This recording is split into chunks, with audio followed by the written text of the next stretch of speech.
we feel like it's paramount to get farmers and these commodities back in that pole position. Hello, and welcome to this edition of The State of Soy.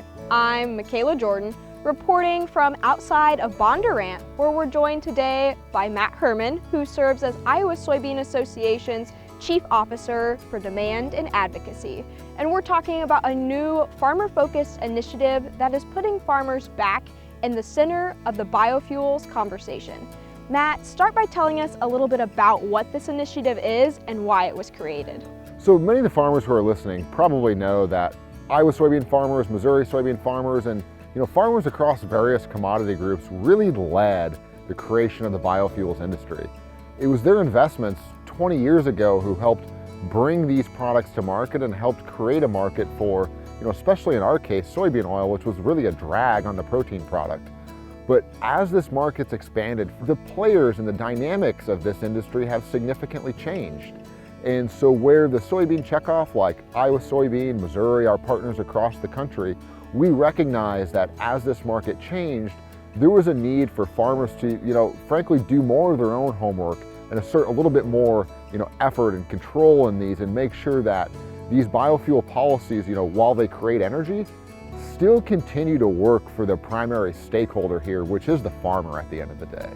The Farmers Fueling a Future initiative is something that the Iowa Soybean Association created to kind of realign farmers with their important role and the influence they have on the biofuels industry. How is that initiative hoping to accomplish that goal? The soybean industry has a bit of a challenge in the sense that, we're doing advocacy over here through our partners with like the American Soybean Association, but then there's the checkoff component of this. And historically, the role that we've played has been the research and development aspect. What can we do to help create new markets or gain market access, help lower carbon intensities? So the idea was, how could we as Iowa Soybean with our leading state partners, Missouri, Illinois, Indiana, whoever we can get under the tent, Ohio, along with the National Association, really get together and make sure that we're thinking about the research and ultimately the implications, the market implications in one house at the same time.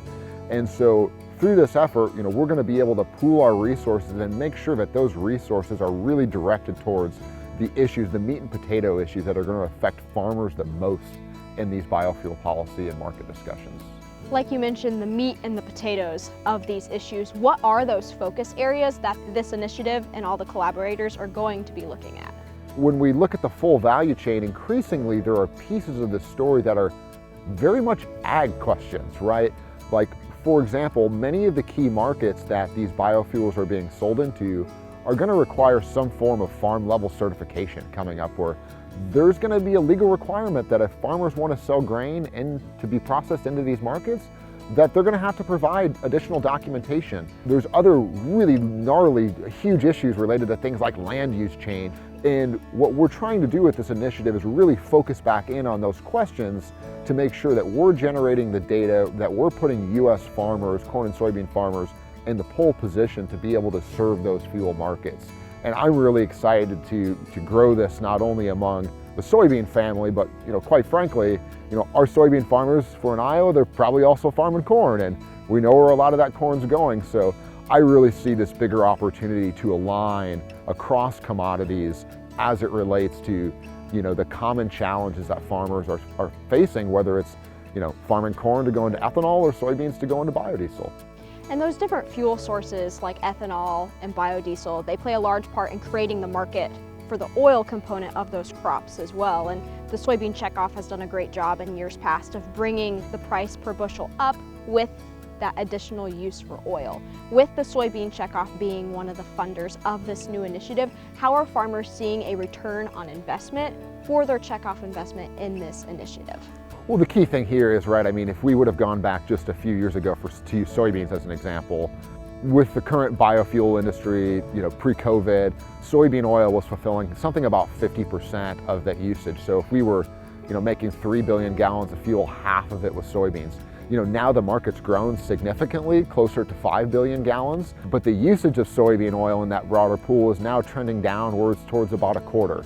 So yeah, the market's grown, but we have to be vigilant that, while the whole market may grow, we want to continue to maintain a really healthy share of this. And so I think the biggest thing that we can do for farmers in this initiative is to continue to make sure that they have market access, that their product comes back to the premium status that it has once held in this marketplace.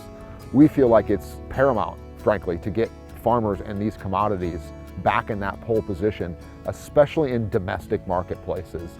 The Farmers Fueling the Future initiative is designed to put farmers back in the center of the biofuels industry and joining the discussion on ensuring that market access is available for soybean oil. Matt, thank you for your leadership on this initiative and all you do at Iowa Soybean Association and for the soybean industry to grow market access for farmers.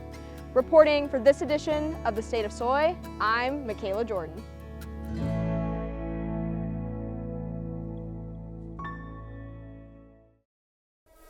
The reason I chose to go with FMH was I feel I've always been taken care of. I trust the people. They all seem to be tied to ag and they care too.